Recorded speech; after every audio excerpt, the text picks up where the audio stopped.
This is the Mormon Mixed Faith Marriage Podcast with certified life coach Brooke Booth, episode number 101. Okay, we're going to talk about hiding parts of ourselves in your marriage in this episode.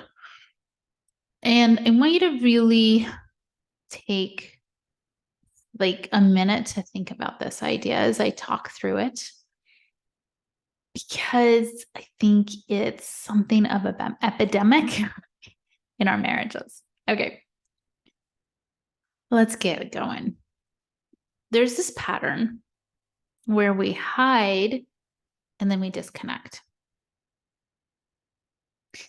And we hide because maybe we're feeling insecure, we're feeling judged, we're feeling afraid, or maybe we're just people pleasing and we don't think they're going to like that part of us.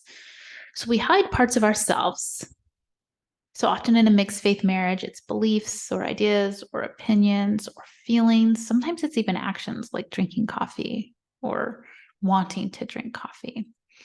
We hide those parts of ourselves, and then it leads to disconnection. And I'll talk about how that works. Let's talk about the hiding part first. We hide parts of ourselves. And I mean, this can be anything from hiding the doubts we're feeling early on in our faith transition. This can be hiding, wanting to drink coffee, or hiding interest in getting a tattoo, or hiding, it's so many ways we can hide things. We hide things because we often tell ourselves they're not going to like this. This will upset them. I don't want to rock the boat. They won't be able to handle this. They'll judge me.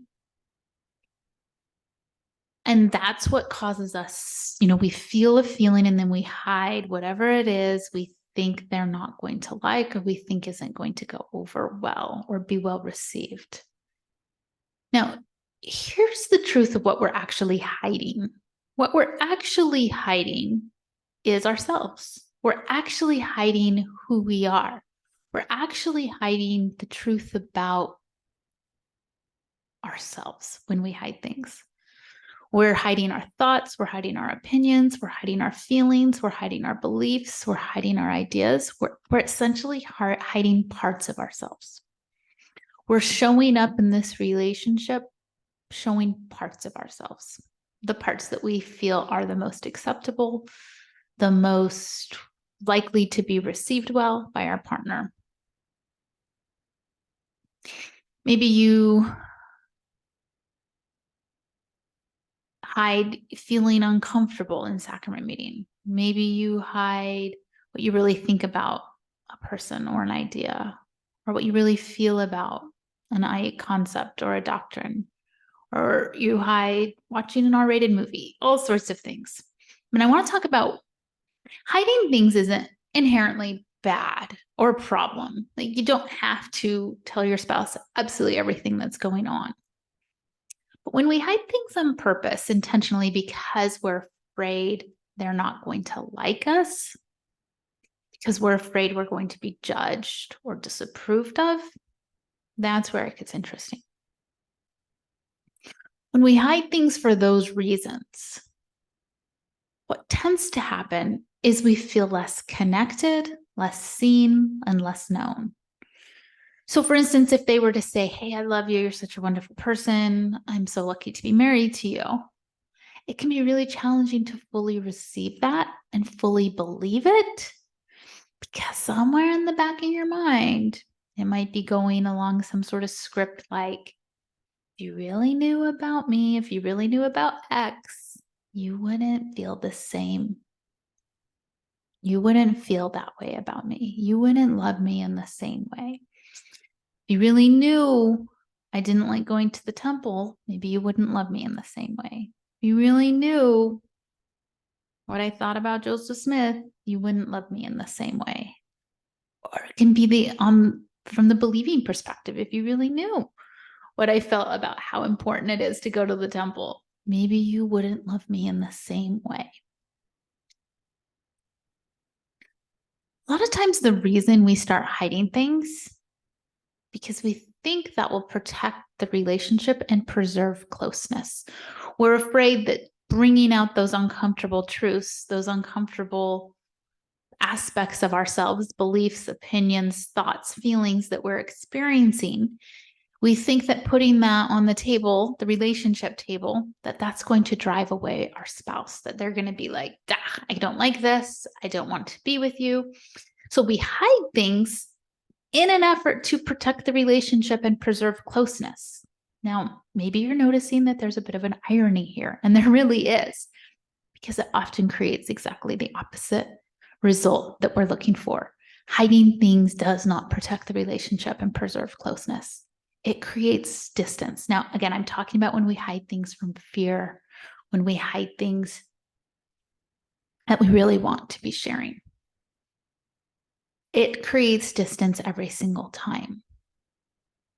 And this smooth ride or smooth path, hey, nobody's getting their feathers ruffled and nobody's feeling like this relationship is getting rocked. That's a false sense of comfort. Like, there may not be any bumps, but there's also not real people showing them their real selves. So real intimacy can take place. When we do this type of hiding, intimacy is often the price we pay for not rocking the boat. Now, I want to be careful about what I'm not saying here. What I'm not saying is, hey, go ahead and talk without a filter and just dump on your spouse, and you don't have to think before you talk. That's not what I'm saying. It's very different to hide things and hold parts of ourselves back than just emotionally dump or emotionally vomit on somebody else. Those are very different things. What I'm saying here is, what are you holding back intentionally because you're afraid of being judged, or you're afraid of not being loved in the same way, or there's some sort of fear, insecurity around that. A lot of times, start noticing what you're holding back, what you're hiding, and ask why. Like, start to get curious. Like, why did I not say that? Why did I not share that? Why did I not bring that up?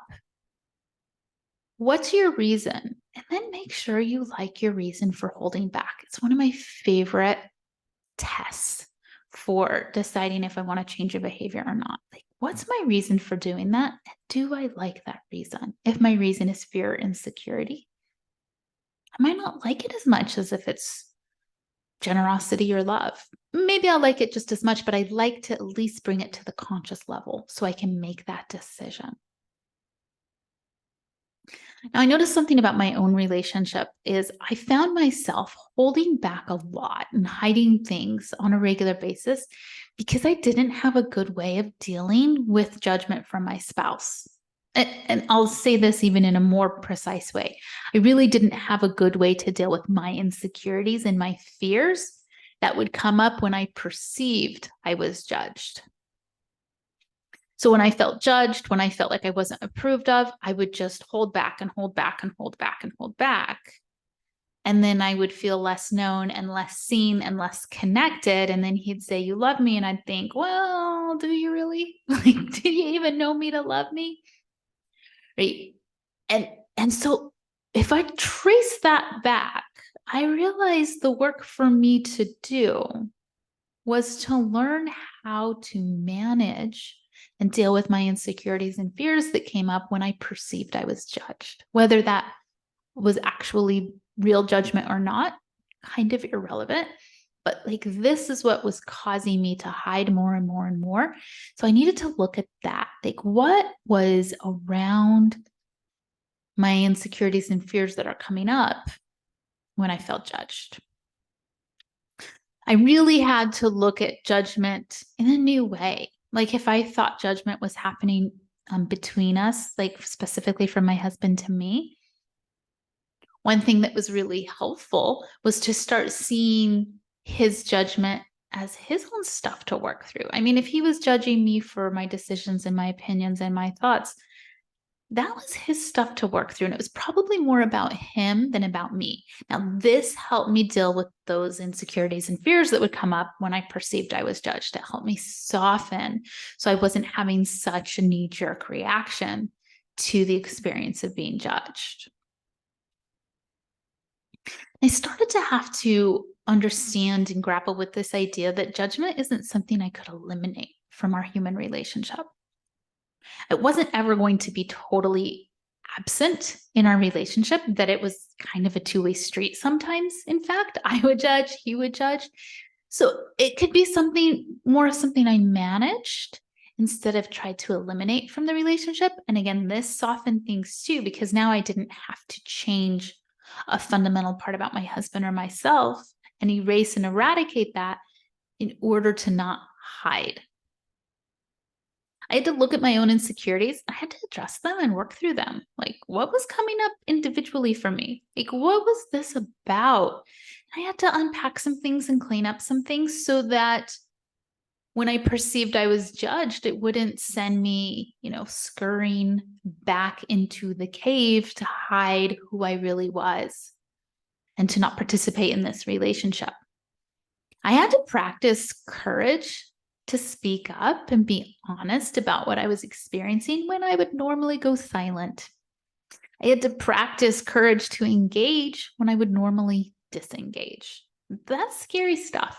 Like, it's really so much easier to go quiet and to back off and to lick my wounds and to, look at the hurt from the judgment instead of engaging and speaking up and gathering and creating the courage to stay engaged.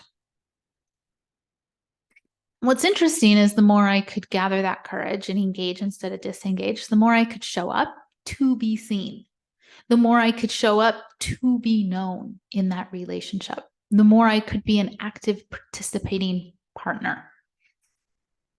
Disconnection is not an accident. Like, it's something that happens because of pulling back over and over and over and over.